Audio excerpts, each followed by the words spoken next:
Hello everyone, DLED Pre-Entry Tester ji online application asil hetu azir pora start hoi gol June mahor 5 tarik loike online application choli thakibo gotike moi suggest korim apnaloke jiman sonkale pare apply to kori thoi dibo okay so aji ei video tut moi live apply kori dekhwai dim step by step kori dekhwai dim apnaloke just follow koribo nishoy apnaloke ghorot bohi nije koribo paribo okay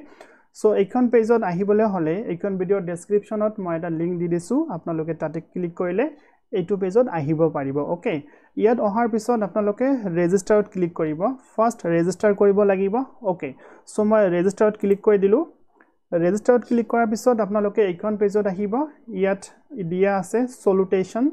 so salutation ot apnaloke click koribo yat dia ase Sri Srimoti Mr Mrs Miss aru Mohammad So apnalokor jetu proyojon hoy hetu dibo apnaloke nishoy jane moi ya Sri dilu okay tar pisot first name middle name and last name ya likhibo lagibo so moi eta naam dilu yat jenuka moi okay so apnaloke nijor naam to dibo then middle name moi dilu yat middle name dilu okay then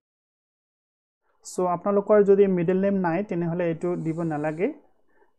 First name aru last name dibo okay tar pisot yat father name deutakor naam likhibo lagibo so apnalokor nijor nijor deutakor naam to ya likhibo moi ya likhi diu moi ya likhi dilu okay tar pisot mother name nijor makor naam to likhibo lagibo yat moi likhi dilu ekhini apnaloke nishoy jane nijor naam makor naam deutakor naam likhi thoi dile then gender male hole male dibo female hole female dibo aru others ase yat so moi male dilu okay then category dia ase general OBC MOBC so apnalokor category hoto apnaloke nishoy jane jodi konobai na jane tene hole jonai dibo apnaloke comment section ot jonai dibo moi nishoy jonai dim so mur general hoy moi yat general di dilu then date of birth okay apnalokor date of birth jitu hoy hetu dhuniya koi ya select koribo prothomot apnaloke year to select koribo okay so moi year to select kori diu yat moi prothomot year to select kori diu okay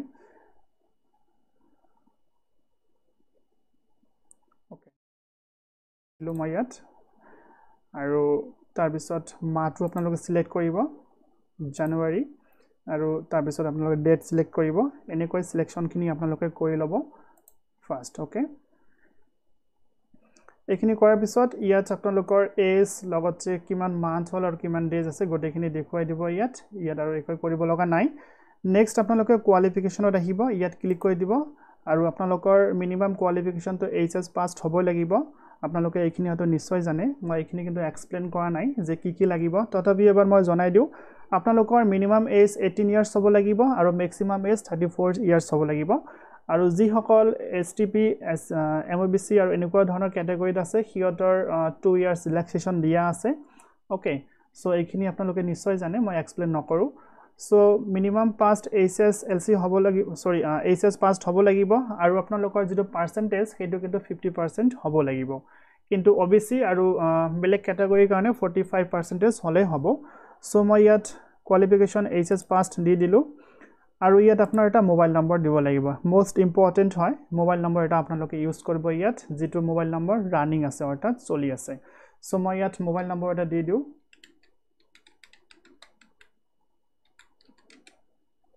okay apnaloke mobile number to dibo karon etu mobile number ot OTP ahibo next etu lagibo amak okay moi mobile number to di dilu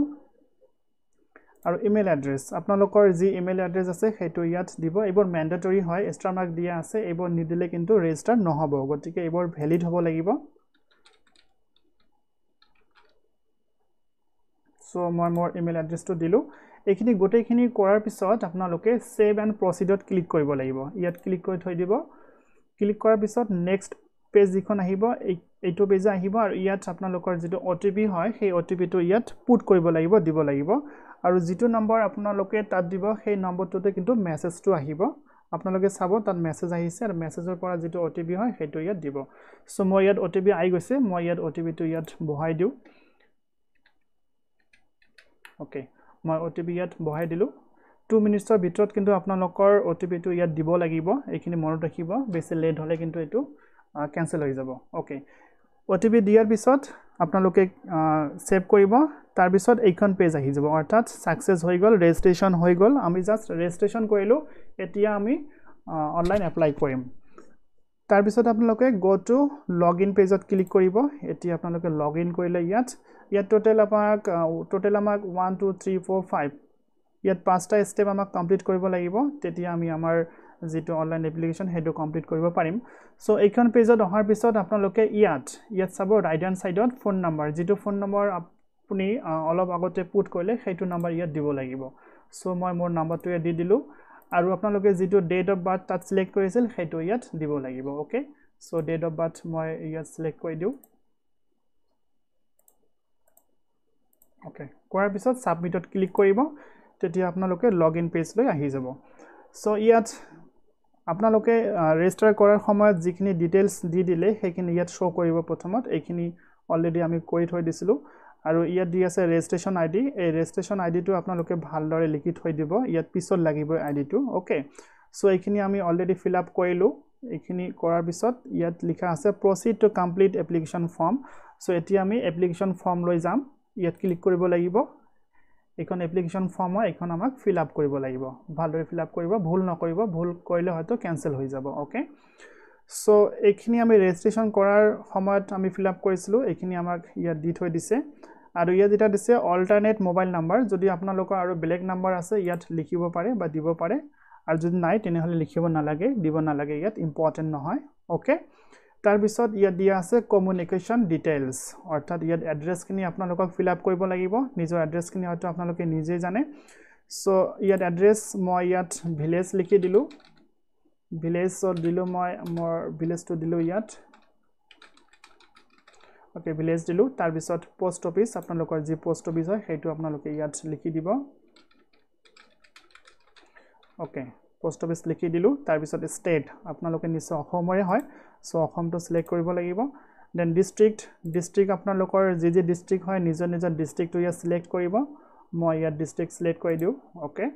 police station আপোনালোকৰ যি police station হয় আপোনালোকে নিশ্চয় জানে ইয়াত দি দিব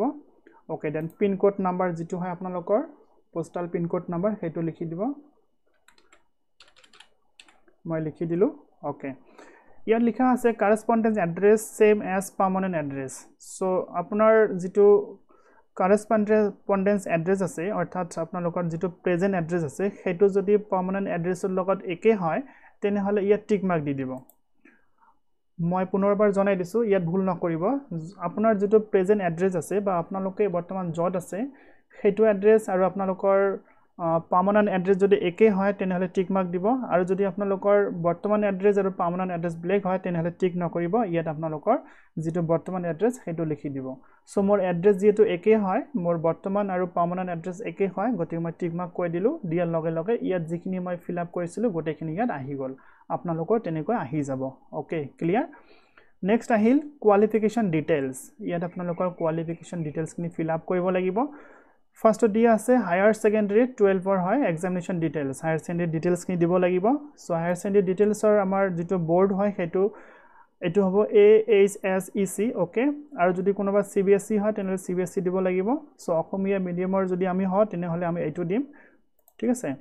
দিয়াৰ পিছত মিডিয়াম বেছিভাগে সাগে অসমীয়া মিডিয়ামৰ হ'ব সো আপোনালোকৰ নিজৰ যেটো মিডিয়াম হয় হেতু আপোনালোকে ইয়াত সিলেক্ট কৰিব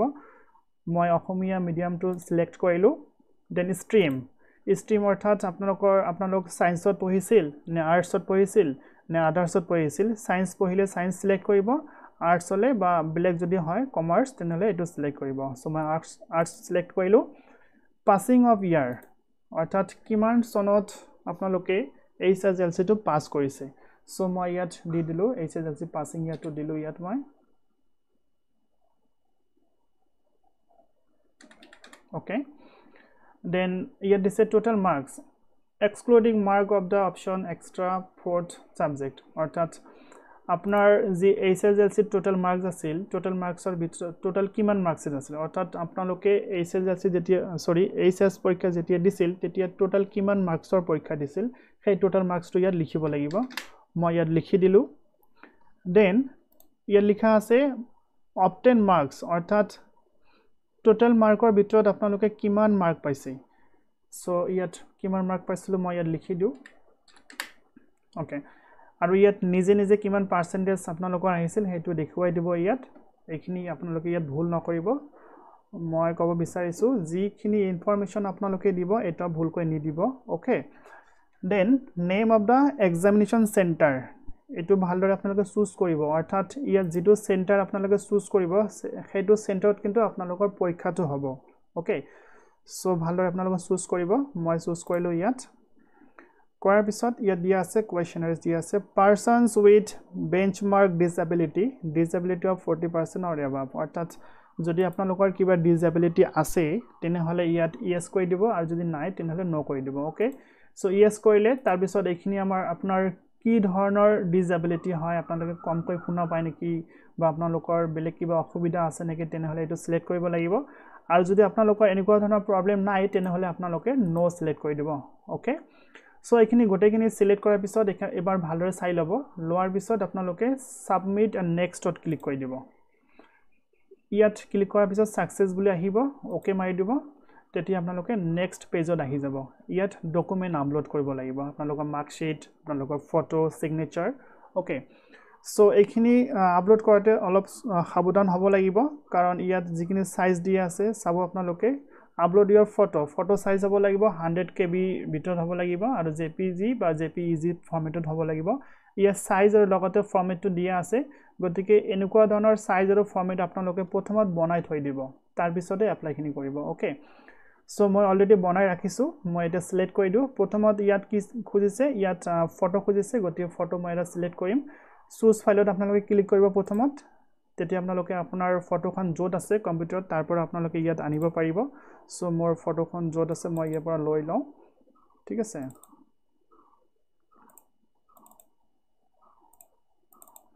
ওকে মোৰ ফটোটো মই ইয়াৰ পৰা লৈ ললো ওকে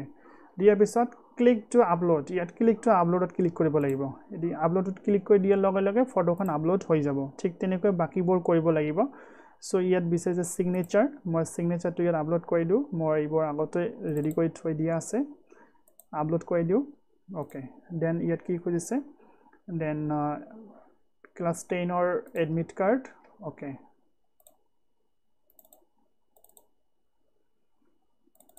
দি দিলো upload okay then higher secondary mark sheet okay then upload okay then higher secondary pass certificate okay then certificate moi at di dilo then click upload okay so ekhini upload korar pisot apnaloke ki koribo submit and preview format apnaloke click koribo ঠিক আছে কৰাৰ পিছত আপোনালোকে যিমানখিনি fill up কৰিলে ইমান সময়লৈকে গোটেইখিনি ইয়াত আপোনালোকে দেখা পাব সো ইয়াত ভালদৰে চাই ল'ব এবাৰ যদি কিবা প্ৰবলেম হয় তেনেহলে ব্যাক কৰিব ব্যাক কৰাৰ পিছত পুনৰ এবাৰ ঠিক কৰিব তাৰ পিছত ফাইনাল সাবমিশন কৰিব ওকে সো মই যিমানখিনি ডিটেইলছ ফিল আপ কৰিছিলো গোটেইখিনি ইয়াত শো কৰি আছে আপোনালোকে ভালদৰে এবাৰ চাব এইখিনি গোটেইখিনি মই ইয়াত আহিছে ওকে সো গোটেইখিনি কৰাৰ পিছত ভালদৰে চোৱাৰ পিছত ইয়াত আপোনালোকে টিক মাৰ্ক কৰি দিব ডিক্লেৰেচন যেটো আছে ইয়াত টিক মাৰ্ক কৰি দিব কৰাৰ পিছত কনফাৰ্মত ক্লিক কৰি দিব ওকে সো কনফাৰ্মত ক্লিক কৰাৰ পিছত আপোনালোকৰ ফৰ্মখন সাবমিট হৈ গল ফাইনাল হৈ গল এতিয়া আপোনালোকৰ পেমেন্ট আহি গল অৰ্থাৎ ইয়াত পে কৰিব লাগিব 600 रुपीस পে কৰিব লাগিব আৰু পেমেন্টখিনি কিন্তু আপোনালোকৰ অনলাইনে কৰিব লাগিব অনলাইনত গৈ অৰ্থাৎ অনলাইন পেমেন্ট কৰিব লাগিব ইয়াত পে অপচনত ক্লিক কৰিব আপোনালোকে ওকে পে অপচনত ক্লিক কৰাৰ লগে লগে আপোনালোকৰ ইয়াত পেমেন্টৰ অপচনখিনি ইয়াত খোল খাই যাব সো এইখিনি আপোনালোকে নিজে কৰিব পাৰিব ডেবিট কাৰ্ডৰ বা নেট বেংকিং আপোনালোকে জেনেকৈ বিচাৰে আপোনালোকে পেমেন্ট কৰিব পাৰিব ওকে সো পেমেন্ট কৰাৰ পিছত আপোনালোকৰ প্ৰিন্ট আউটটো আপোনালোকে প্ৰিন্ট আউট কৰি লব আৰু যেটো এপ্লিকেশন নম্বৰ থাকিব হেতু ভালদৰে আপোনালোকে থৈ দিব ঠিক আছে সো এইখিনি কৰাৰ পিছত আপোনালোকৰ কামখিনি শেষ হৈ যাব আৰু যেতিয়া পৰীক্ষা ষ্টাৰ্ট হ'ব পৰীক্ষা ষ্টাৰ্ট হোৱাৰ আগত আপোনালোকৰ যেটো এডমিট কাৰ্ড হেতু ডাউনলোড কৰিব ডেটটো থৈ দিছে দিয়া আছে আপোনালোকে ডাউনলোড কৰিব তাৰ পিছত আপোনালোকে ধুনিয়াকৈ পৰীক্ষাত বহি পৰীক্ষা দিব পাৰিব আই হোপ মই যিখিনি দেখুৱাই দিলো আপোনালোকক নিশ্চয় সহায় কৰিব সো নেক্সট এপ্লাইখিনি শেষ হোৱাৰ পিছত যিখিনি ষ্টাডি মেটেৰিয়েলছৰ প্ৰয়োজন আছে সেইখিনি মই দি থাকিম সেই মেটেৰিয়েলছখিনি যদি আপোনালোকে পাব বিচাৰে তেনেহ'লে মোৰ চেনেলটো ছাবস্ক্ৰাইব কৰি ৰাখি থৈ দিয়ক আৰু নটিফিকেশ্যন বেলটো অন কৰি দিব যাতে মই যেতিয়া মেটেৰিয়েলছখিনি আপলোড কৰি দিওঁ আপোনালোকে যাতে সোনকালে পাই যায় ঠিক আছে সো আজিৰ ভিডিঅ'ত এইখিনিয়ে আছিল আপোনালোকে ধুনীয়াকৈ এপ্লাইটো কৰি থৈ দিয়ক ঠিক আছে নেক্সট ভিডিঅ'ত পুনৰ কথা পাতিম till then thank you have a good day